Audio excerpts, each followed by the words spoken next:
Hello and welcome to Computer Tech and More. Today we're going to be taking a look at the Iceberg Thermal IceGale Extra 140mm fan. Let's get right into those graphs. Before we get into the graphs, this is the performance data on the IceGale Extra 140 that is listed on the manufacturer's website. It is a pretty much a bog standard 140mm fan with a 25mm thickness. It uses a dual ball bearing, 12 volts, and 0.56 amps. WTF. Most other fans run at decimal point 13 amps. This draws like 3 times the power. So note that you'll probably be only using one of these fans per fan header. There is no why splitting this fan to connect more than one of them to an individual fan header. If you're using a powered hub, you would only be able to use a reduced number of these fans on that hub before you reach its maximum power limit. So that is a very critical keynote about this fan. The second keynote is I had major issues actually powering this thing when doing my testing. I could actually only get it to run in my BIOS and do the fan testing that way. Normally I boot into Windows and I use a piece of software that allows me control over the fans. It would not work. When I would boot into Windows, the fan would stop spinning. So I had to only use it in BIOS. So this is my remark for basically buyer beware. Your experience may vary. But assuming you get it to work and you decide to buy this fan, you'll see an RPM range of 500 to 2,500, which is a really high number for a 140mm fan. Its airflow is at 169 CFM. Static pressure is 4.7 millimeters of H2O. That is a very high number for a 140mm size fan. Noise value is 47 decibels. Ouch, that is a loud fan. Warranty is 6 years, and mean time between failures is rated at 160 hours. All right, first up in our testing for the Iceberg Thermal Extra 140mm size version fan. This is my case simulation test. In the case simulation test, it has a couple different ways of looking at the data. The first one is how much does the fan dissipate air? And in that, I'm referring to does the air blow perfectly behind the fan in basically like a cylinder that's just straight out the back, or does it spew it out to the sides? And then how much does it spew out the sides? So how would you use this data to look at that? Well, if a fan blows it in a very cylindrical shape, you would see it as nearly a flat line. That would be the ideal world, assuming no aerodynamic losses and no air resistance coming out the back. However, the fan still has to push air that is already in the case, so you're going to see losses. So you want to see that loss as gradual and slow as possible and as linear as possible. That indicates the best possible performance for the fan. 140mm fans tend to do better than 120s, and larger diameter fans tend to do better than 140s for this type of testing. The second way to look at it is, what size case do you actually have? A 6-inch, I took data points at 6, 9, 11, and 14.5 inches, and they're representative of different size cases. Assuming you could get a 140mm size fan into a small form factor case, you would see use data points over here.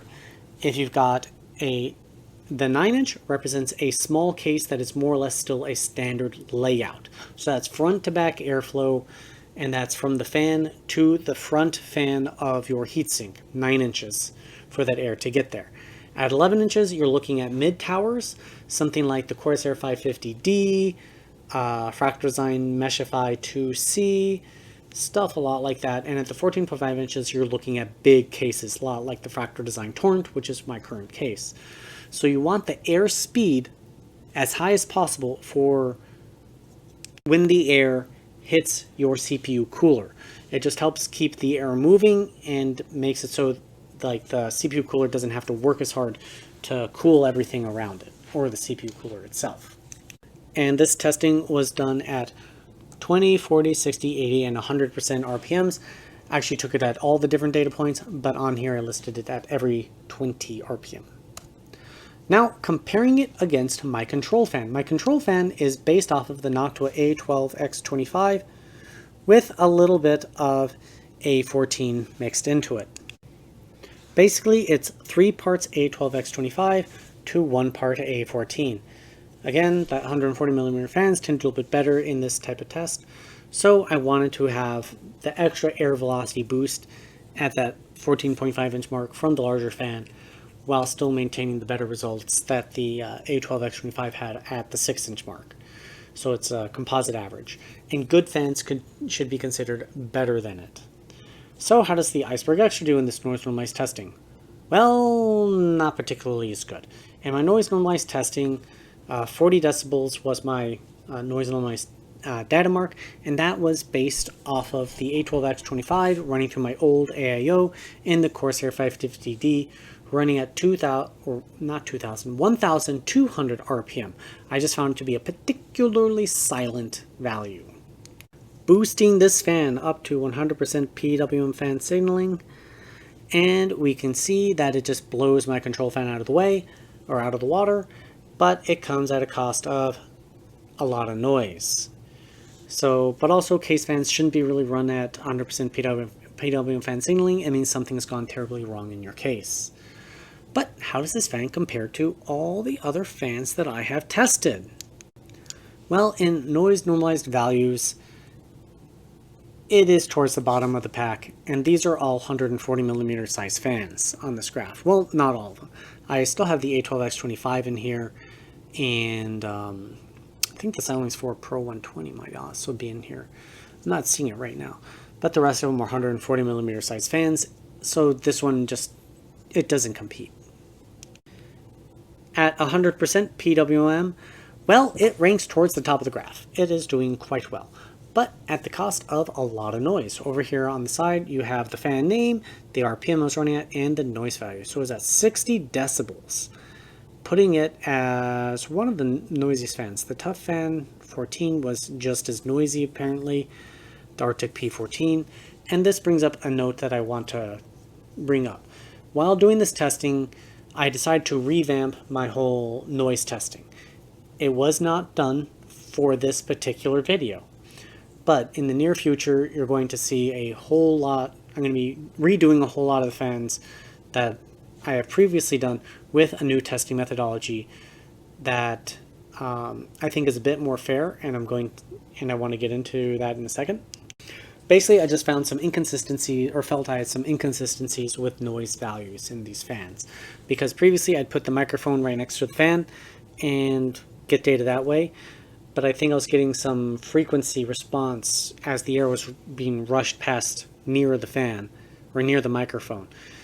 I have since updated my testing methodology to make the microphone further away, but that also means that it's harder to get consistent data.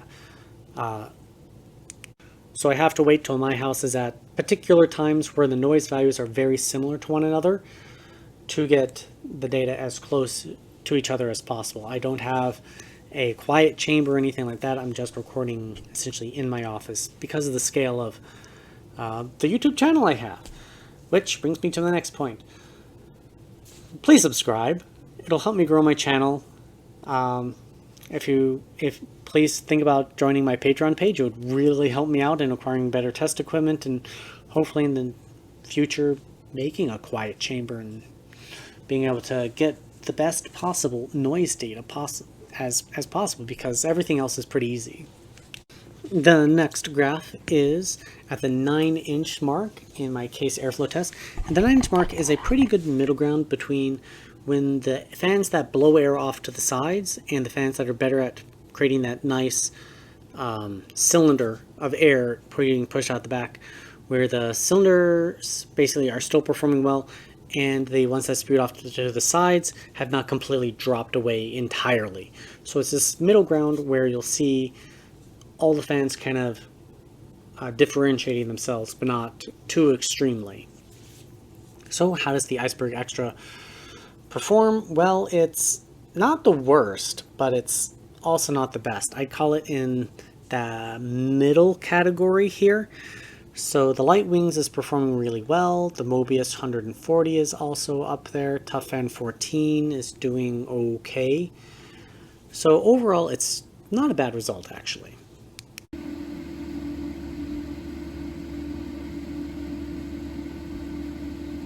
IceGale Extra 140 millimeter.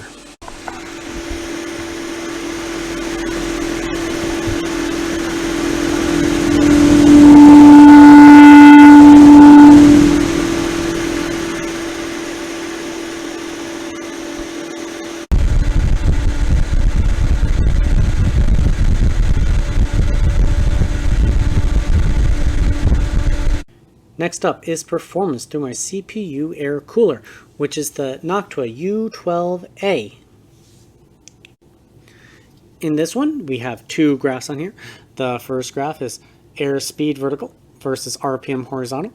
In the second graph on the right side, we have airspeed vertical and noise level horizontal. So how would you use these graphs? Well, the left one is basically a blade efficiency graph. It is how good is the blade design used on this fan at pushing air. And on the graph, we can clearly see that it's not great. It's actually, no, I'm sorry, I lied. It's pretty good. So the iceberg is the blue line, the control line is orange or red. I'm sorry, I looked at it and misremembered from other graphs. So it is performing fairly well. But you will note that it doesn't have a low end because it only runs at higher RPMs. So you need to be able to be willing to sacrifice noise levels for this fan.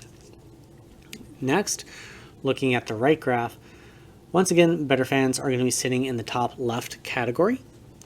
And we can see that the control fan just is a little bit better than the iceberg.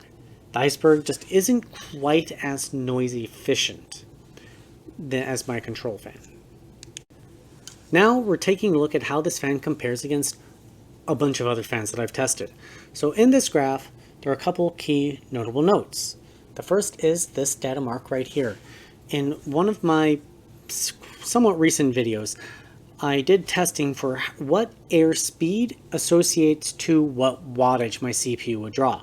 And in that video, I go in full description as to how I did the testing.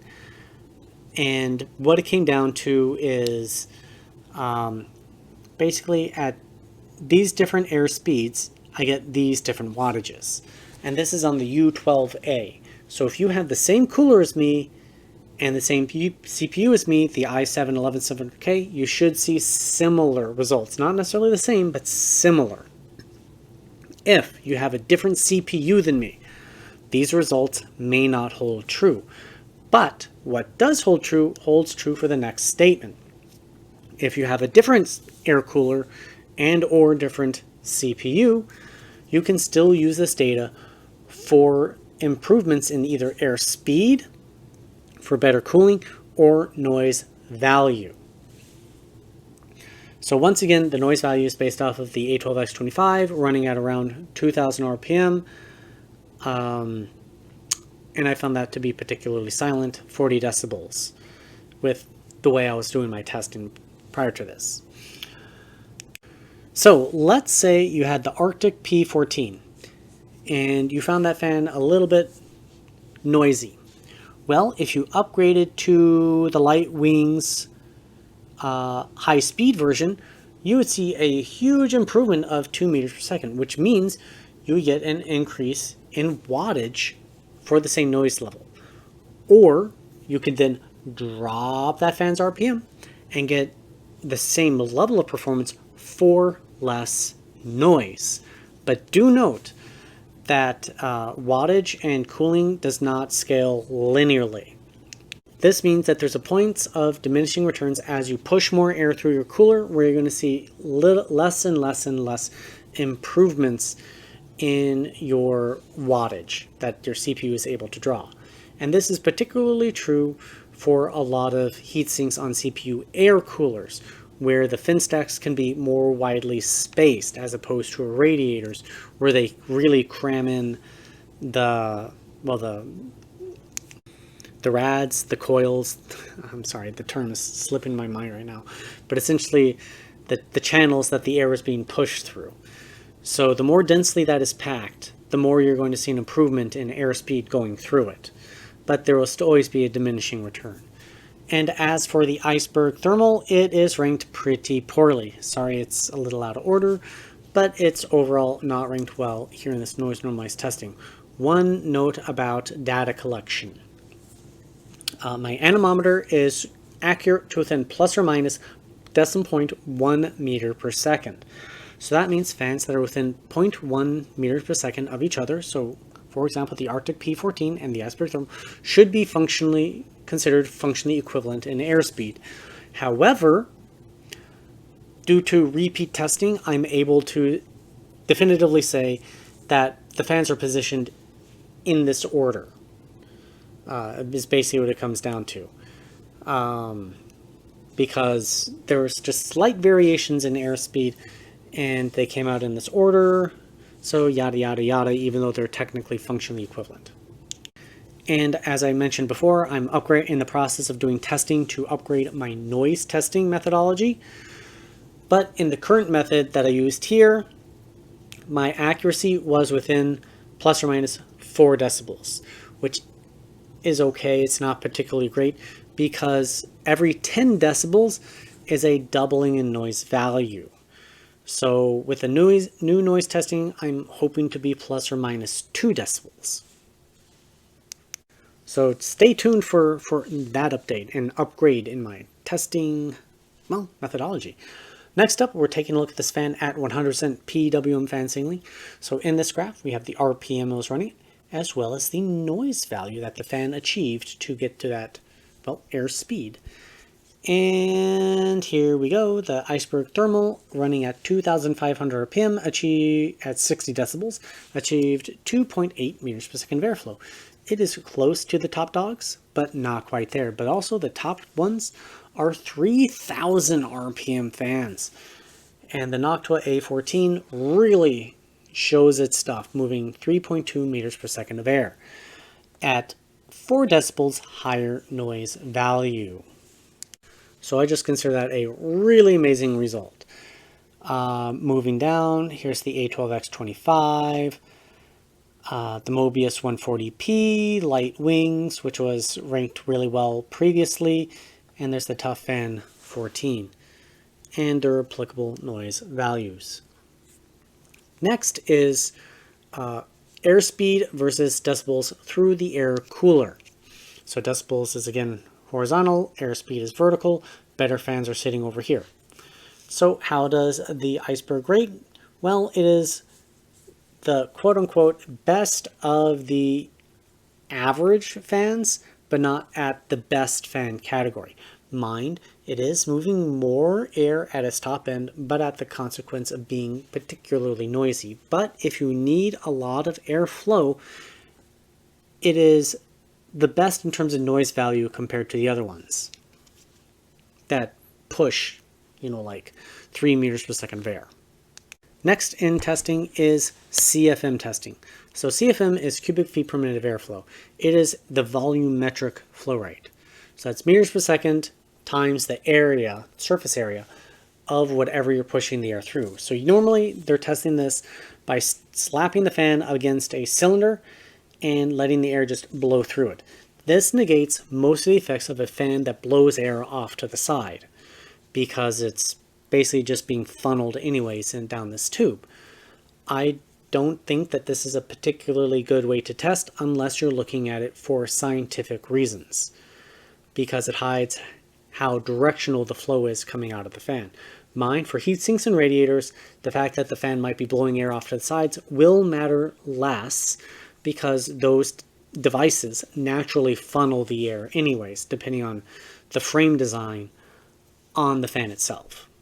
So if you're looking at this purely as a case fan perspective, this is the wrong way to look at it. It hides the fact that the fan shoots air off to the side for the most part, because the air is going to travel down the tube. And we can actually see that somewhat in this graph, where the control fan versus the Iceberg, the graphs are a little bit different than they looked when I did it through the CPU AirCooler, which is more of a real world test. And in noise versus CFM, here all of a sudden the Iceberg is doing substantially better than my control, while previously it was not doing as well. This is back to the cooler. So this draws back to my point of it being a scientific test and not really as good at giving you real-world information. But let's see how this fan compares to other fans in CFM testing. At noise normalized values, it is ranked fairly well all of a sudden. Control fan is this red line, you can see all the others, and it was doing 77.2 cubic feet per minute of airflow. Looking at things at 100% PWM fan signaling, it's now ranked right at the top, just behind the A14. And do note that my testing apparatus for 120 and 140 millimeter fans is different for CFM testing, so that's why there are no 120 millimeter fans in this graph. Now let's move on to our open box experience. I was wrong. Just kidding, we have one more graph to take a look at. CFM versus decibel reading. And here it does, again, kind of better than the other fans that were spinning at really high RPMs, but I would still not say it's not a particularly good result, especially at the low end. But if you need it for a particular application like cooling down a CPU, it might be okay. All right, now let's move on to our open box experience. Okay, we finished doing our fan testing or data collection. Let's do our open box experience. So it comes in this box. It's pretty basic. You open it up. The fan is originally covered by this tissue paper. And, well, that's about it. The box has some basic spec information on the back. It is not perfectly straight aligned. And one thing to note about this fan is it does require a high amperage of 0.56 amps. So that means there is no daisy chaining these fans together. It is one fan per fan header. Otherwise, you might blow it out on your computer. While I'm on that topic, when I loaded this fan into Windows using basically my standard testing, this fan would stop spinning. I had to do all my fan testing in BIOS because it just would not function in Windows. So essentially it's a buyer beware. Your experience may vary, but this is what happened with me. So I just want to let you know my own personal experience, and so I largely wouldn't recommend it, but if you want to take a risk on it, well, that's yours to take. Now, on the topic of this overall, I found that it was on the noisy side. Even at its minimum RPM, it was over my threshold for noise normalized testing, so it's pretty much an instant fail in all categories. But that doesn't mean it's a bad fan. It just means that it's going to be a little bit on the noisier side at default settings, even at minimum RPMs. But if you can put up with the noise, you're going to be greeted with good airflow. It pushes a lot of air, and it can ramp way up to 2,500 RPM, so it pushes a lot of air. One other thing is it comes in a couple different colors. This is the aqua gray, and I believe it comes in a gray color. Now let's go ahead and talk about frame features. So overall, I don't think this frame is particularly well suited for pressure applications because of these little angles. So if you had a second fan sitting next to it, you're going to just have little spaces around the frame that air can escape, and air will try to escape out that direction. Anywhere that is not sealed up tight, air will try to escape. It goes through the path of least resistance, and if that means that it's the gap between the fan and the frame or another fan, that's where it will go. So you really need to create that nice pressure seal, and this just isn't quite doing it, despite its specs being able to essentially push a lot of air in its static pressure capabilities. Other notable notes about the frame: the posts are fairly thin, so a lot of air can push past it, which is a good thing. In terms of how these posts are designed, they're fairly basic, just a little bit of rounding on it to help be aerodynamic as opposed to just hitting a flat peg. But other than that, it's fairly unremarkable. It's just here for kind of these aesthetics, and it has little rubber pads to help with any vibrations coming from the fan to help reduce vibrations going into the computer, reducing noise or vibrations hitting your mechanical hard drives. Now, the real interesting thing about this fan are the fan blade designs. So most other fan blades are sort of just a steady curve outward. Think like a Arctic P series, where it just kind of curves way out and ends in a sharp point. This one curves out and then slopes back. So having a differentiating blade design could potentially be there to help with a noise profile. So as the fan rotates past the legs, it can create noise. So by having it be curved, you're changing how the blade travels over it, creating alternating noise profiles in an attempt to reduce it, negate it, or create a more pleasant sound. We did the noise testing, so you can determine whether you think it's pleasant or not. Overall, these fans tend to fluctuate in speed. I heard them, like when I had them at a constant PWM signal, like a woo, woo, woo, woo, as the motor seemed like it was kicking on and off. But your experience may vary. I could have just gotten a lemon, or this could be just a standard thing for the fan. But it's up to you whether that's a deal breaker or not. The central hub on it is fairly large, so it has a powerful motor in there to spin this fan at a fairly fast RPM.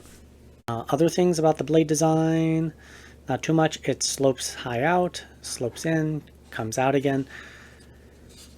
If we take a look at the back, it doesn't really have much of a cupping type shape, but it has a little bit of an airfoil shape on the top, so rounded out and then coming down.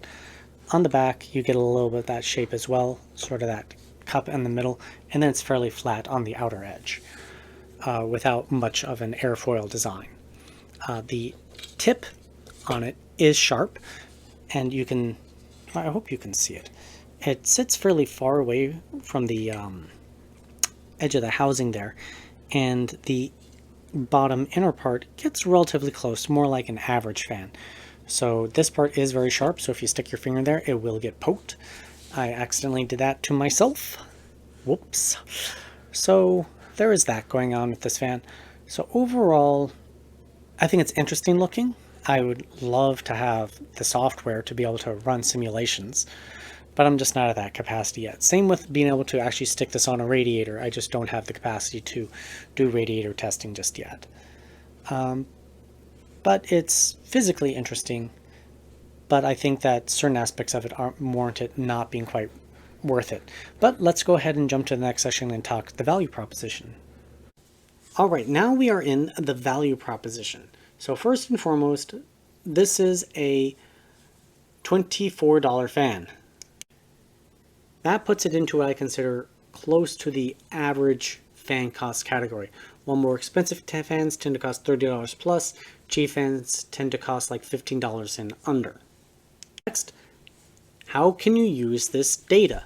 Well, if you're 100% looking at best bang for the buck, meaning you're on a tight budget and you want to get the best possible fan that you can get for your money, that's when you'd use this data 100%, and you pretty much ignore everything else that I've talked about thus far.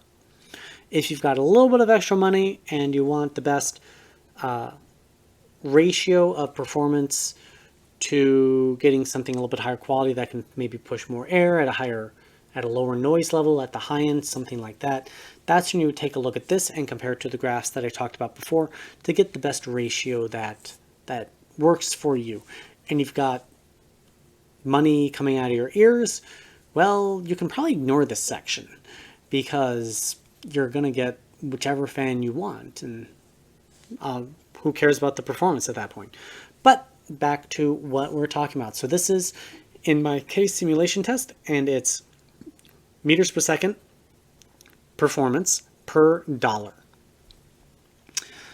I'm sorry, that the iceberg should be highlighted. The iceberg is pretty bad, just hands down. If you're looking at the value proposition at 100% PWM fan signaling, it does okay for 140 millimeter fans, but it's still not great. The TLG12 is really one of the best here.